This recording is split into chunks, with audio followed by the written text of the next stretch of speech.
अस्सलाम वालेकुम रहमतुल्लाहि व बरकातहू।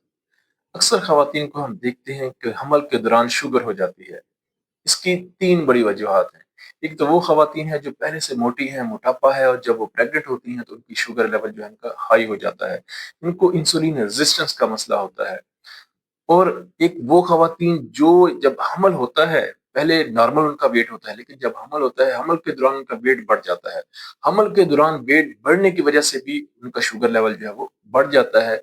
और एक वो ख़वातीन हैं जो बहुत ज़्यादा मेडिसिन इस्तेमाल करती हैं, हमल के दौरान बहुत ज़्यादा ड्रिप्स लगवाती हैं। बहुत ज़्यादा बेजा ड्रिप्स लगवाने की वजह से भी शुगर जो है वो बढ़ जाती है। अगर हमल के दौरान शुगर बढ़ जाए तो इसके लिए होम्योपैथिक में 2 मेडिसिन इस्तेमाल करें। इंशाल्लाह इन 2 मेडिसिन के इस्तेमाल से हमल के दौरान भी शुगर लेवल नॉर्मल रहेगा और हमल के बाद शुगर इंशाल्लाह बिल्कुल नहीं रहेगी। वो 2 मेडिसिन हैं सल्फर 30। सल्फर 30 के 5 कतरे सिर्फ सुबह खाली पेट इस्तेमाल करने हैं। 2 घूंट पानी में 5 कतरे सुबह खाली पेट इस्तेमाल करें सल्फर 30 के।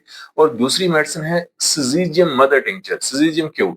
सिज़िजियम क्यू के 10-10 कतरे सुबह, दोपहर, शाम थोड़े से पानी में खाने के बाद इस्तेमाल करें। और शुगर से और इस तरह की मीठी चीज़ों से परहेज़ करें, कोल्ड ड्रिंक से परहेज़ करें और बहुत ज़्यादा ड्रिप्स लगवाने से परहेज़ करें और अपने वेट को कोशिश करें कि कंट्रोल करें।